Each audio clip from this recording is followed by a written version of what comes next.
Hi, everybody. Welcome to Discover College Soccer. I'm excited to be joined by Coach Emma Morris of Bethany Lutheran College in Minnesota. Welcome, Coach. Thank you. Thanks for having me.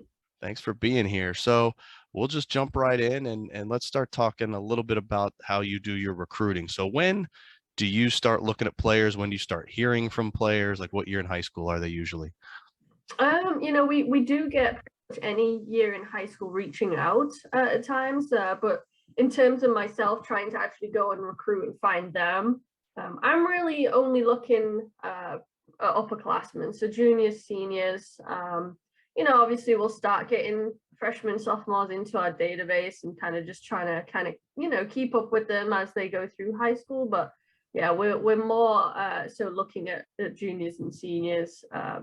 We don't work too far out just because obviously being Division III with no athletic scholarships, we kind of wait for the D1s, the D2s, the NAIAs to kind of offer the scholarship money first. And then obviously at that point we come in with who who we're still interested in and who's not taken up one of those offers yet.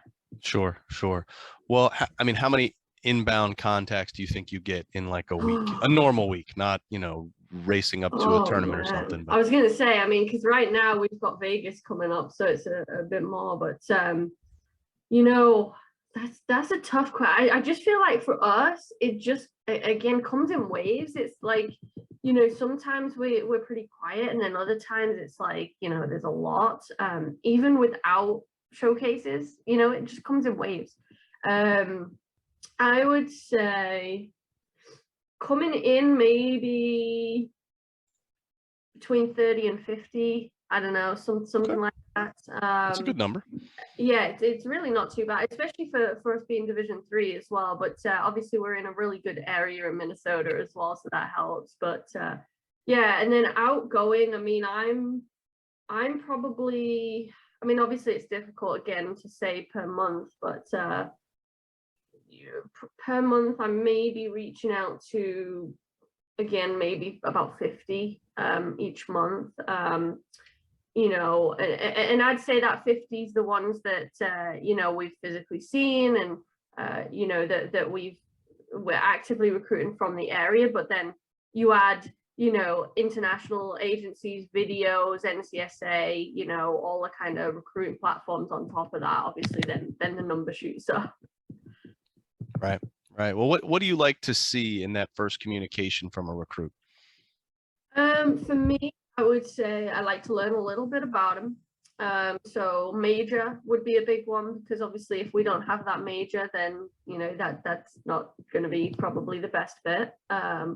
Particularly what they're looking for, especially if they're reaching out to us, then I like to see that they've done a little bit of research. So just something that shows me that they're not just shooting this out to every single coach, and it's very personable.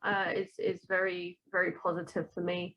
I would say, obviously want to know position, want to know age, and then if they have a link to video, I would put that in the first email personally.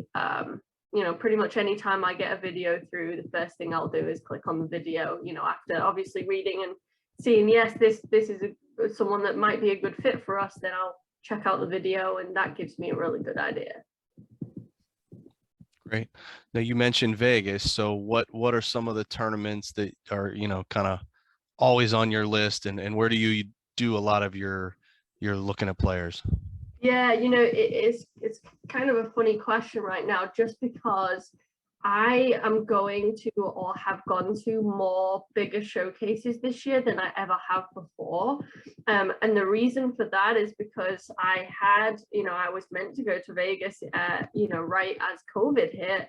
It got canceled, and then I got some credit for my airline. So obviously I've been able to kind of get out there a little bit more than I would in a typical year. But that's the kind of beauty of this year, is I'm testing out different showcases I've heard of that are good, and then I'll obviously start to figure out which ones I want to go to regularly every year.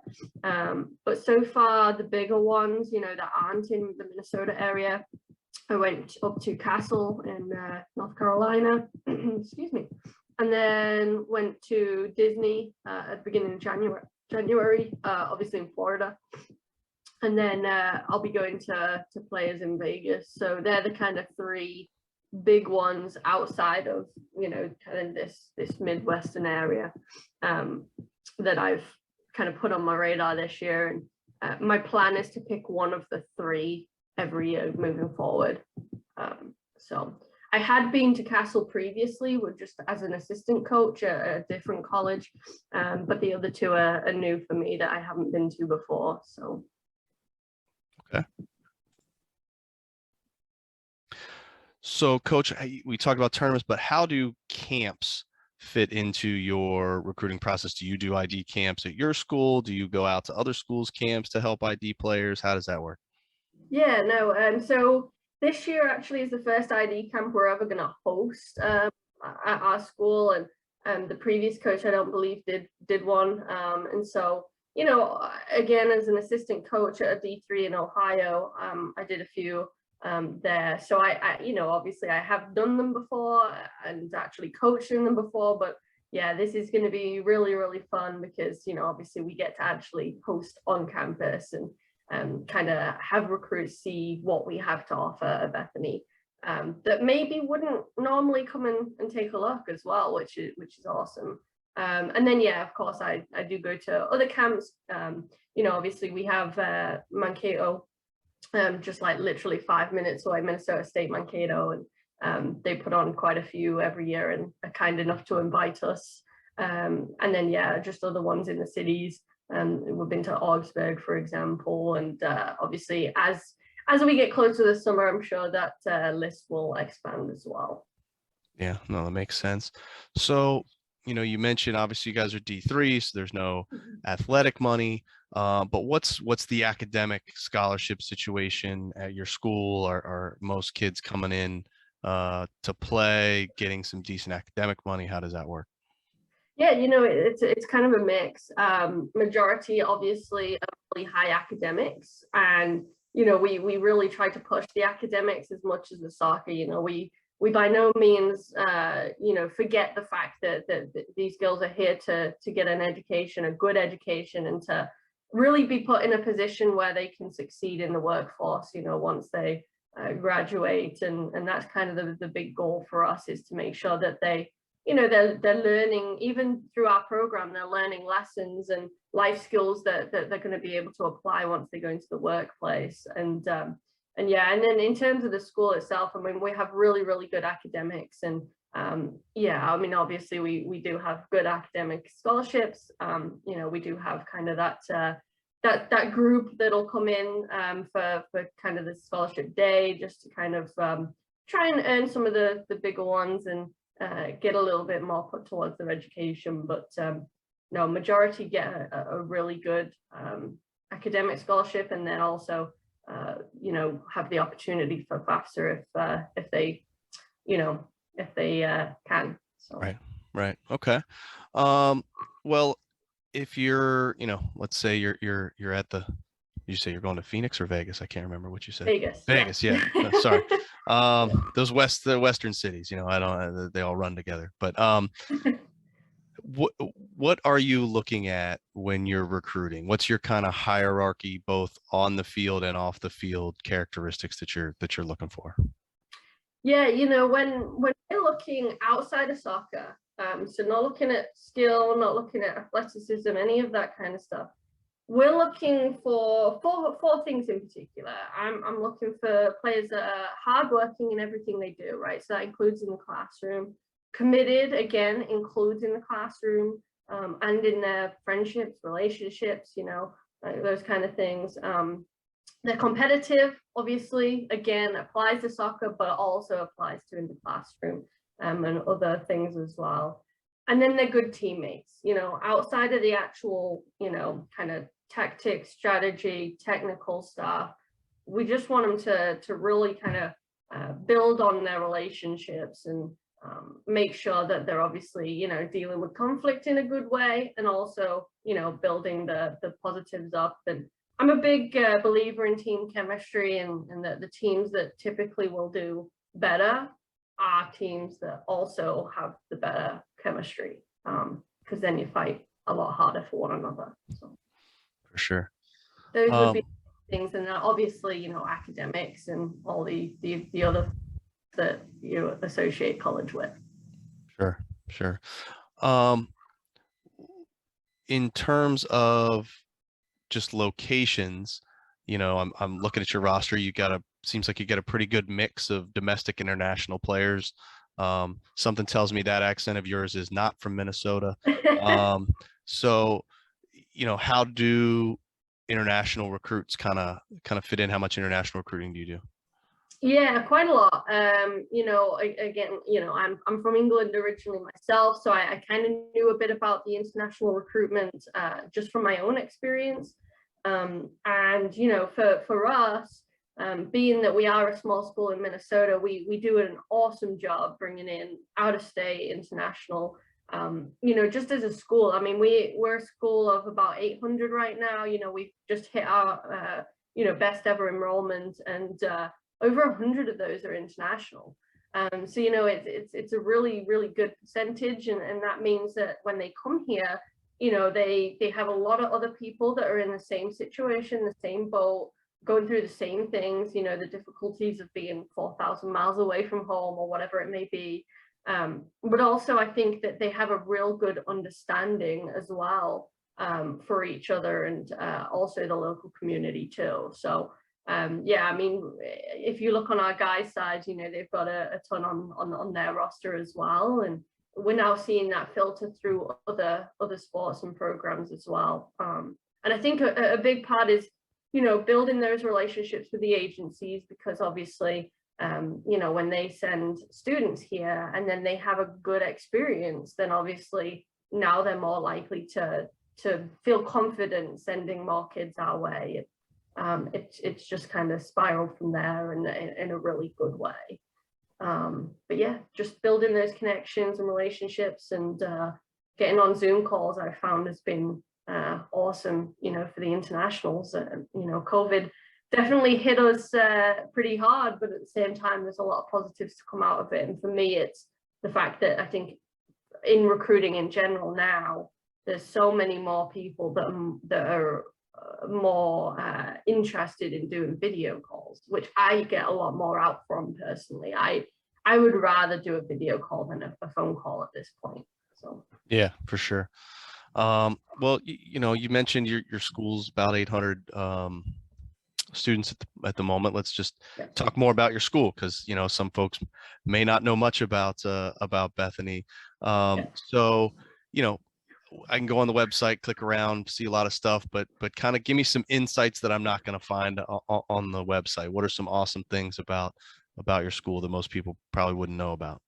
Yeah, for sure. I mean, obviously, you know, we want to give the opportunity to teach the gospel, and you know, being a religious school, try to apply that to studies and soccer and that kind of stuff. But at the same time, you know, I think outside of the religious aspect, I think we really just offer, like I say, a really unique opportunity to go to a small school. And to be fair, I think that it's a really positive, because most small schools our size, you're going to find in the middle of nowhere with not much around them. Whereas we're in a really nice area here in Mankato where, you know, we do have Minnesota State Mankato 5 minutes away that brings in like 15,000 students. And so, you know, although we're a small school, it's kind of got the bigger school feel in the community. You know, there's a lot of students in the area that brings in a lot of business. So, you know, there's definitely a lot to do, a lot of places to go and see, hiking, obviously, in the summertime.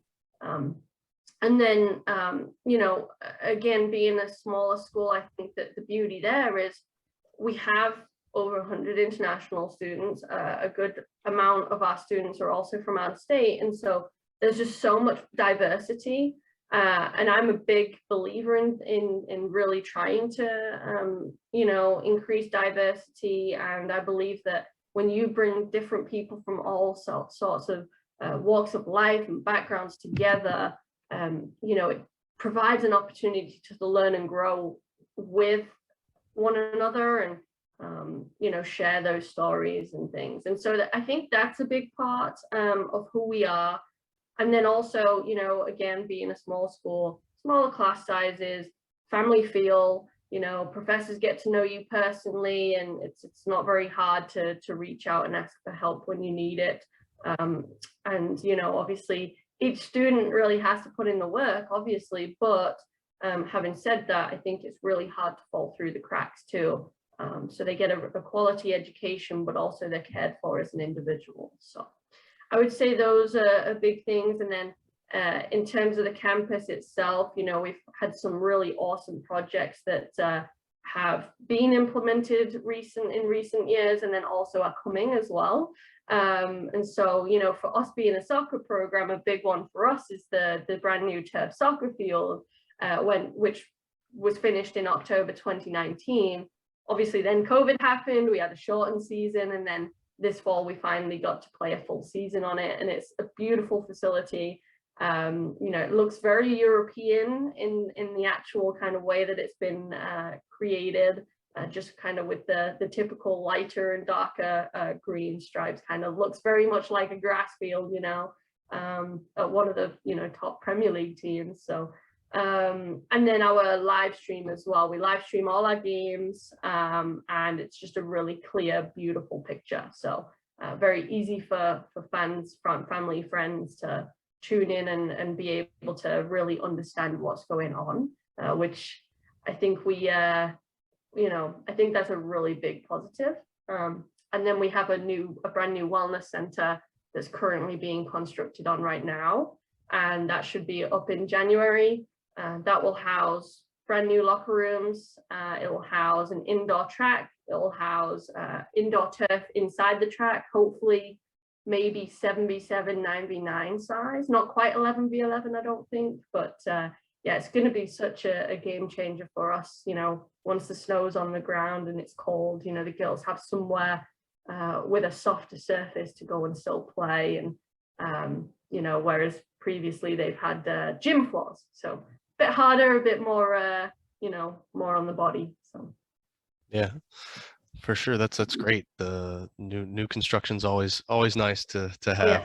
So, a minute ago you mentioned that small campus feel and getting the students can get the support they need. So, at your school specifically, how do students balance that athletics and academic life, and what kind of support services are there to help them both on the school side, but maybe even on the sports side?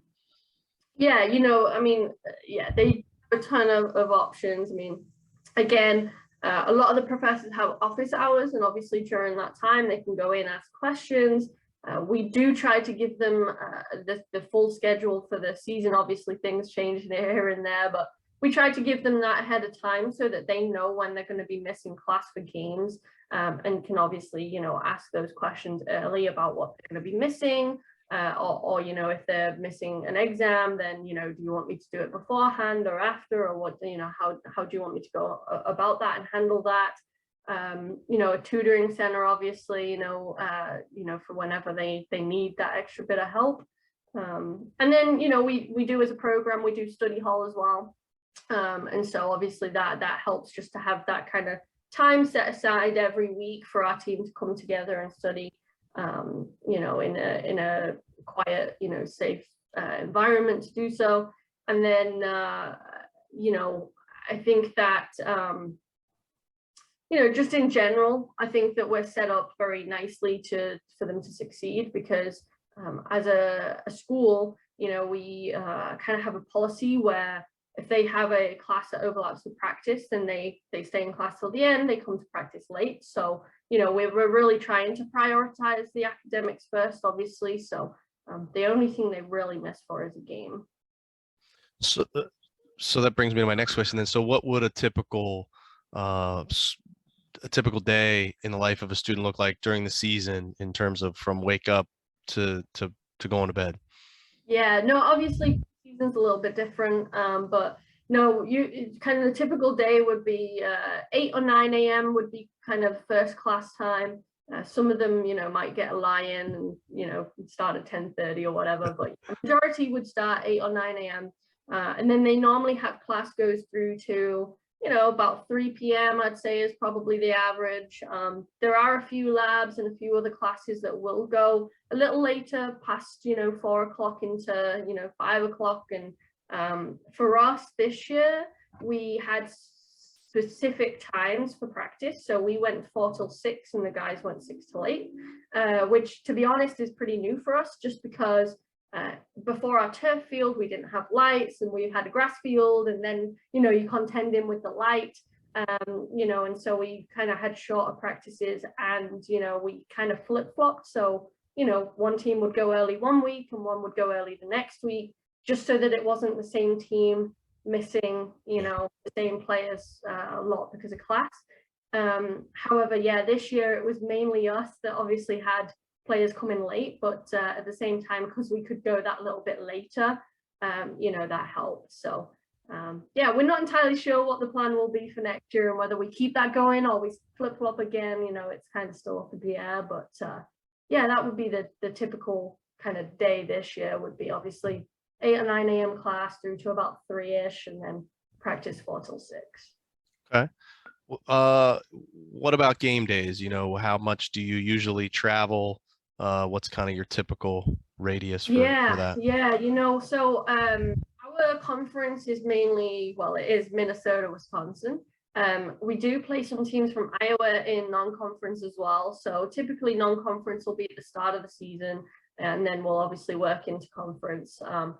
Our conference at the moment, we have 8 teams, including us. And so we actually do a home and away, which I think is really cool. I like it. It definitely follows a lot of the kind of, the big leagues in Europe, in terms of the opportunity to go and play at their place as well as play at home against them.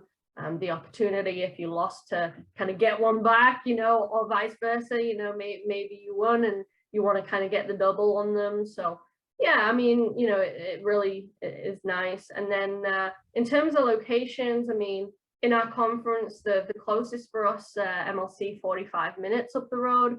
The longest journeys, we usually actually do a Friday, Saturday with Superior and Northland, just because one's about 4.5-hour drive and one's about 5.5. And so, we go up, play one, stay overnight, play the other, and then come back. It kind of depends. I guess the average probably about 2 hours, just because we have, I think, 3 teams in the cities, in the Twin Cities, and that's about 1 hour and 30 minutes for us. So once you average it all out, I think it would be probably about 2.5 hours. Okay. Well, let's talk about kind of a little bit more about the team and playing soccer, right? So, if I'm an incoming freshman, am I competing for playing time? Do what's the 100%? Yeah, no, I am not the kind of coach that age doesn't matter to me. Age doesn't mean anything to me. The way that I see it is, especially at our level, it's so important to come in fit and healthy and ready to go. And a lot of the times there's a correlation between the girls that do that, and they either play on a summer team all summer, or they're working out all summer, and the shape that they come in, and how much they play early on in the season. There's a big correlation there. It's just so important for us. And again, for me, you could have been a 3-year starter for us, but I want to hold you accountable. And if you don't, do that over the summer, you don't come in fit and healthy and ready to go, and a freshman does in the same position, then man, I'm playing the freshman. They've earned it, right? So I'm very much about accountability. In the recruiting process, I actually won't ever promise game time to anybody, for that exact reason, because obviously we hope we know what we're getting, but at the same time, you've got to put the work in on your end as well. You've got to want it and earn it. And I just think that that's just added a whole new kind of competitive aspect, even within the team, in a good way. And I think that's why, we've had some recent success as well, because I think they all understand now, how important that is. Yeah, no, that's great. Well, how many players do you usually bring in a recruiting cycle, and what's your ideal roster size? Yeah, ideal roster size, probably between 30, 35 at the moment. You know, but in terms of numbers, I mean, we've had kind of a weird few years just because, so I took over in April 2019 and I walked onto campus and had 12 players. So that was definitely eye-opening. It sounds familiar. That's what happened when I took over a program. I had 12 players return. Yeah, no, and to be fair, I do think that's pretty common, you know, when there's a coach change, especially at the D3 level. You know, it's pretty common. And so yeah, that first you know, that first summer, obviously I had a lot of work to do because I had 12 players and not much time because I'd just come in the April. So and at that point, a lot of players are committed, right? A lot of players know where they're going, and yeah, and that fall we actually, I think, were definitely big underdogs. You know, I don't think anyone expected us to do anything, and we actually went to the conference tournament for the first time since 2016. So you know, we definitely had a good season. And then, you know, got pretty heavy into our 2020 class, and then COVID hit. You know, brought in a really good 2020 class, but obviously couldn't necessarily show for it in the fall because we didn't have season in the fall. And then went into the spring season, conference only played everyone once as well. So, you know, very, very kind of shortened season. Yeah, no, had a good season for sure. But then to be honest with you, there was kind of a very weird thing that happened during that time. You know, I had gone home to be with my family, you know, during that time because there was no students on campus. And so I was like, well, I can do a lot of, you know, what I can do from England, and got stuck. Ended up stuck for 1.5 years. So the whole COVID season and my assistant Denise Rude actually had to kind of run the team on the ground, and yeah, that was crazy. And so but during that time, obviously, you know, I really was just recruiting a lot from England, and brought in a huge 2021 class. So we actually just brought in 17 freshmen and 2 transfers. Wow. Okay. Yeah, so we've, you know, I mean, we've just had statistically the best season we've had in our history. You know, definitely by fine margins, but it counts. Yeah, yes it does. And we actually made you know, the conference tournament semifinals, which is the furthest we've ever been. We've only ever been to the semifinals. So we equaled that, and then we also came 3rd in conference, which again, the best I believe that we've ever actually done equal terms. Sure. They've been 3rd before, but you know, equaled that. So yeah, I mean, we had a really successful season. Again, obviously a super young team now, you know, and a lot of talent in that class as well. And so it's really just helped us to, you know, increase in terms of competitiveness. And I mean, they just played beautiful soccer this fall. It was just so fun to watch. You know, as a coach, sometimes it's like, you know, you do the work, and then finally you can kind of sit back and watch them and just go, this is just exciting to watch. You know, the combination play, keeping the ball on the ground, moving about really well, you know, protecting the ball, you know, team goals as well, which it's always nice to get team goals versus relying on, you know, 1 or 2 individuals. So it was just such a good season, and it's given us a lot of positive things to move forward with. And we know how close we were this fall, and so that obviously gives us a lot of momentum, hopefully moving forward. So yeah, the reason I tell you all that is because obviously we're in a bit of a weird position where we have 22 returners, and you know, a lot of youth, you know, a lot of younger players who have come in and played a ton right away, and a lot to build on. So it's a really exciting time, but it also, you know, means that we, you know, I mean, next year we're only going to graduate one senior, you know, so it's kind of a weird position. I don't think a lot of programs necessarily find themselves in this position very often. So yeah, trying to navigate that the next couple of years is going to be interesting for sure. Yeah, it sounds like it.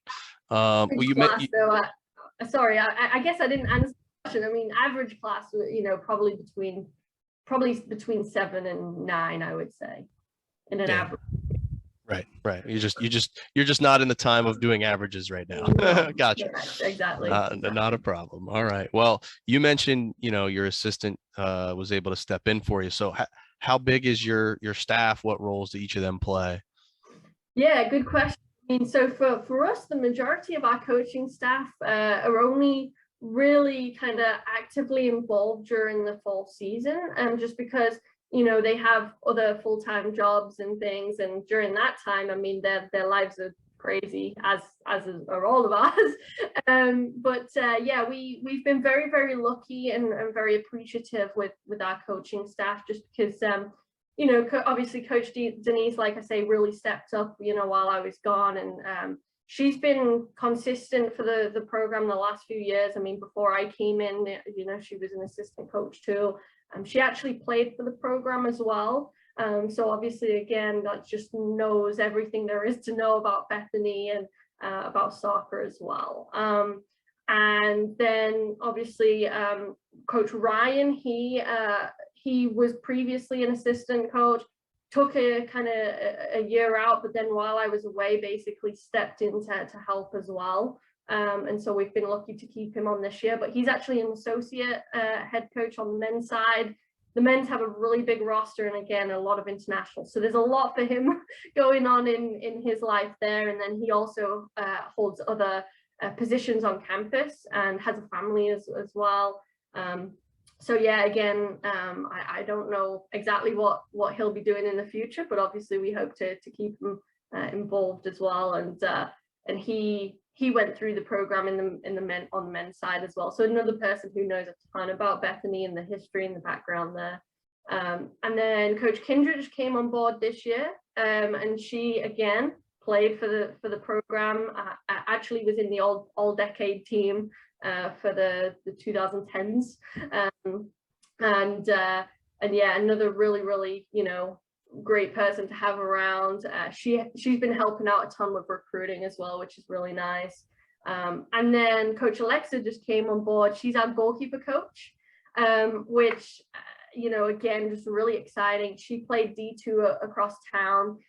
Was a really successful goalkeeper for them. I believe won a regional tournament, and a lot of really good things that she did in her career. And it's just really exciting, honestly, for us to have a young female goalkeeper coach.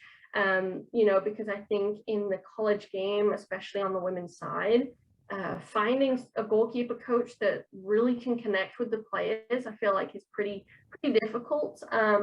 Like I say, finding a young female one is virtually non-existent. So, we are so lucky, and we know it with our coaching staff, and they all bring different things. And again, we're a small D3, right? So a lot of these folks really are putting in a lot of time and effort, when they've got full-time jobs and other things going on in their lives. So yeah. Oh, that's great. Well, you a minute ago, you mentioned how you were happy to see the brilliant team goals and other great, play throughout the season. So, how would you describe your style of coaching and the team style of play?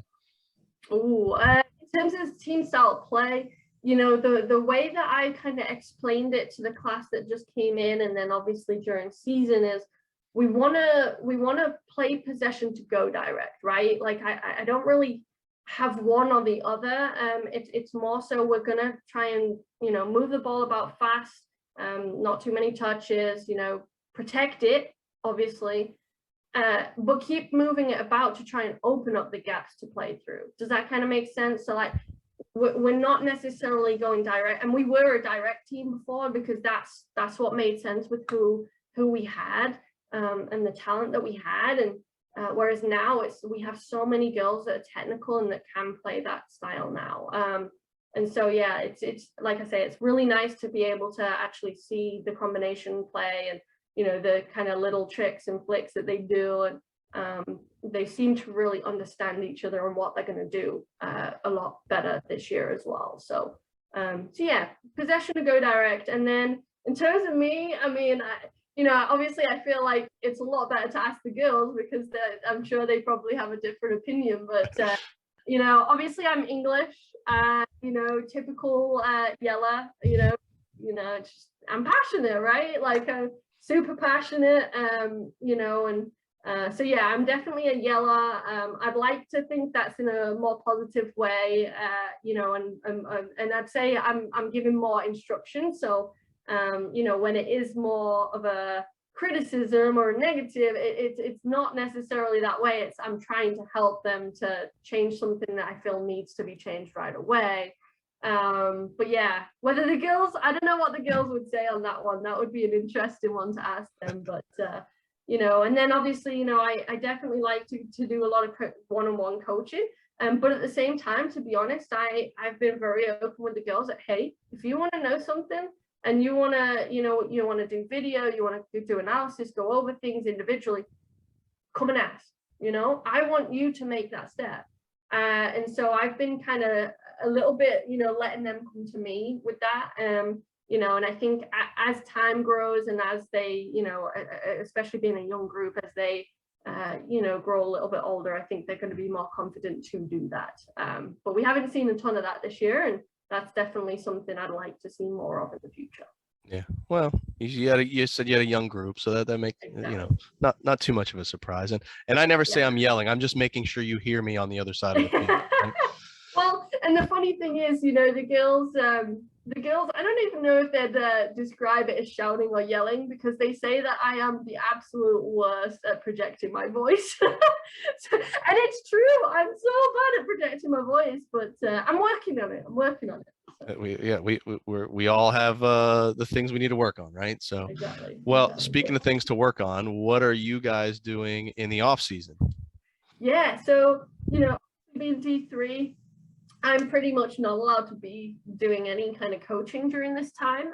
But our captains have really stepped up, and they're really passionate, they're competitive, they want to do well, and they understand that a championship doesn't just happen in the fall, right? It begins in the spring with what they're doing, when the coaching staff aren't there. And then it continues through the summer and what they're doing at home, while people aren't watching. And then the final tweaks and the tactics and the strategy, that's what we should be using this fall for. So, I've kind of explained that to them, and I think they've really bought into that. And now I think they see that this is a process, it doesn't just happen in the fall. And so I think they've really bought into that. And from what I'm hearing, obviously I can't be there, but what I'm hearing, that they're really, really doing a good job with that. They're doing 3 weight sessions a week, and then they're playing indoor, just for a bit of pickup once a week. But again, I'm not a part of any of that. I'm not allowed to be. So, and then we'll go back outside here in the the end of March time, once the kind of nicer weather comes back, or at least starts getting a bit better. We'll go back outside. At that point, obviously, we'll be able to coach again and kind of, get back into kind of a normal routine. Over the summer, they do get a workout packet. Again, I'm not allowed to tell them they have to do it, but, they understand the expectations that of where they need to be by the time they come in the fall. And then, like I say, just I really I'm trying to kind of explain to them that it's a process and it doesn't just happen, and so, because we don't get much of a preseason being a D3 school as well. So, it's so important, like I say, that they come in shape, ready to go, because otherwise we're having to sacrifice time working on strategy and tactics and technique in order to focus on the fitness, right? And it just really then impacts our season. So yeah, finally kind of bought into that, this fall, say we were just so close, and we know we're so close that and we have a lot to build off of, that I think they're really understanding of that. Oh, that's great. Well, you've given us a lot of information. I'm going to give you kind of the last question here, which is wide open. What is it that we didn't talk about that you want any prospective student or families to know about the school, the team, the program, anything that maybe we didn't cover? That's great. That really is an open-ended question. I mean, I think for us it would be, I guess if you're talking about history, and you're talking about what we've achieved and things like that, I guess the way I say it to recruits is like, look, like, we've just had the best season we've ever had, and we've never been to the conference tournament finals, right? So that's an obvious goal for us, is we want to get to the finals. But obviously, if you're in the final, you want to win it, right? But we were just so close, and so we know that it's a stone throws away, and we know that we've got the talent to do it. And the kind of way I say it to a recruit is, if you want a team that's got championships on the belt, they've won conference tournaments and gone to the national tournament and things, then that's not us, because we haven't done those things, right? But if you want to be part of being the program, the team to do that, then now's the right time, because I think you've already seen from the fall, and from the youth, that we have on our team, and the foundations we have, I think something special is really happening here. So I'm really excited about it. I think the next 2-3 years are going to be really fun and exciting. And I would just hope that, recruits understand that, that they're buying into, hopefully doing that with us versus, it have happened in the past. I guess fun fact to leave as well. So we actually have tunnels that go beneath I'd say about 3/4 of our buildings on campus. And so, I mean, we're in Minnesota. When it snows and it's icy and cold, or it's raining or whatever, you don't even have to go outside for the most part, which is awesome. So the girls' dorm's actually above the cafeteria. So hey, don't even have to go outside to get food. What more could you want? I mean, if those aren't two selling points, I don't know what is. So Exactly. Yeah. awesome. Well, thanks, Coach. We appreciate the time. We wish you the best of luck in getting to that conference final, and we'll keep an eye on you in the fall and see how you're doing. All right. Thank you so much. I really appreciate your time. Thank you.